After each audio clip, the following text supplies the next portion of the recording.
eskola bat, guk Txirritarena deitzen dioguna. Ez ura fundatzailea izan zelako ezpada, ura eskola horretan gaien izan zelako. Eskola horretako bertsolari on eta trebe guztiak estetika batez baliatu dira bertsogintzan. Prezeptiba bat kreatu dute, ez oso zehatza, erregela idatzirik ez baita egon, baina bai oso fuertea. Eskola horretan sarturik dagoen bertsolaria, estetika horri lotu behar zaio. Bestela, ez da eskola horretakoa izango. Eta nire iritzian, bertsolaria izateko, eskola horretakoa izan behar da. Nik haietako askotxo ezagutzeko, eta bereukin behin baino gehiotan kantatzeko era izan nuen. Haiek ez zuten errurik eta kulparik. Ez zuten izan eskuan nork luzaturik. Ez zuten izan egiazko bide erakuslerik. Bazuten etorria eta almena. Bazuten argitasuna. Bidetxigor txar batean sartu ziran behin, eta kamio zabalera irten gabe gelditu ziran. Bertsolaria, eskola horretakoa ez baldin bada, izango da koplakaria edo beste edo zer gauza. Euskal Herriak hala eman du sententzia azken 200 urte honetan, uste dut nik. Eta mundu honetan, azken hitza, ez du apaizak, herriak baizik. Lehengo lokaztegian murgildu baino, nahiago nuke gehiago ahorik zabaldu ez. Nahiago bertso bakar bat gehiago kantatu ez. Nik bezala pentsatzen duten ere lagun bertsolariek. Eta pozgarrien hause da, baita herriak ere. Basarri ere, eskola horretakoa da eta ez apurrena. Ez dakit nik orain ze haize bihurrik itzuli duen pauso oker horretara, baina Basarrik Txirritaren eskola ukatzen badu, bere burua ere ukatuko du.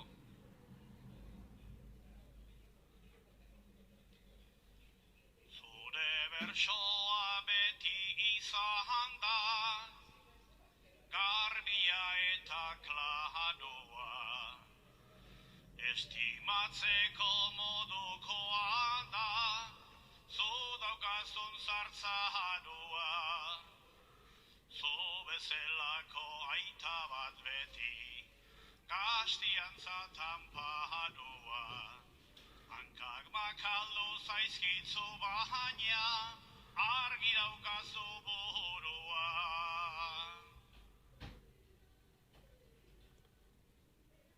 Nere arteko pasadizo bat, kontatuz nahi dut abitu. Zuri estizu kalte egingo, eta mesedez harritu. Reuma gaiztoa garrapatuta, elbarri nintzen gelditu. Neri gaitzori eman zidanak, zuretzat ere baditu.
Noiz bai behar dagu biok topo, hemen egin behar genduan, baina ingeruan zu etzabiltza, oso leku seguruan.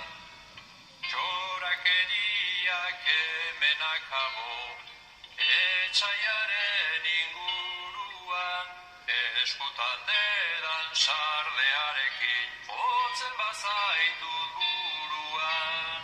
Alde batera zure disfrazak, ditudea bruan sonak, baina askotan nahi ez da ere, dabiltzolako pertsonak. Zuk daduzkazun adarra hundiak, etzat iruditzen onak. Arrisku hoiek berekin dauzka, esposatuta dagonak. Aizu, zu abaleneko txiki izango zean oski? Bai? Aldea gudu txikia, nire begi bistatik, hemen bazterra nahastu gabe. Nik dadukatena egia da, enintzan hasi gazterik, tarrezkeroztik ez detanitzen, txiki kontua besterik. Egiz handia denarek ez du, behin ere handi usterik, ta handiak ere ni baino gehiago, ez dira lurra besterik.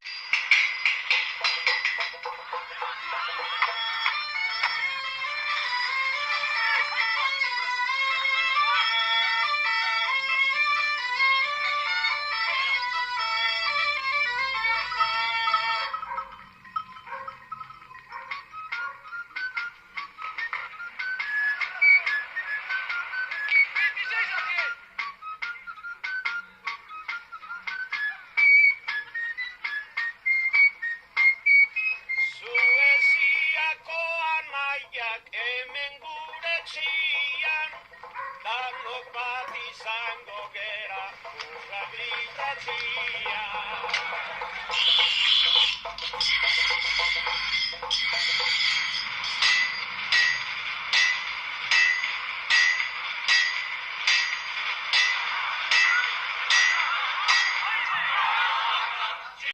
Gai polita, orain ere gana, alboko lagunendik etorri zaidana. Bersoak bota behar dira idubana, hortan esango nuke nik nahitasun dana. Beste zezanik ez da ezatian ama. Eman zidaten lehenengo bularra, handik hartu banuen berzotako indarra. Geroztik bihotzera datorkizugarra, egun sentia guantzan laizte iluna barra. Gero eta berago usta biden zarra. Lau puntu emango dizkiot lazkao txikiri, eta bertsoa osatu beharko du lau puntu hoiekin. Laguna, leguna, lizuna, iluna. Enaiz mutila hundia, ez dare lizuna. Txiki xamarra baina, ez oso iluna. Gizen xamarra eta gainera leguna, orain falta zaidana, neguan laguna. Lalai, lalai, lalai, neguan laguna. Erra, Txixaureak puskatzen nago oraintxe. Aguantatu beharko dek ba, Salvadorrek amaitu arte. Baizea. Lasai adimotel, lasai. Hoixein nahi dut ba. Tia, Jose Miguel, junai komunera. Eskerrik asko, Michelena, ez apuratu. Baki, ni txikien haugeta, ze ustek, maskuri ere txiki-txiki ez zeukenik, zuen ondon.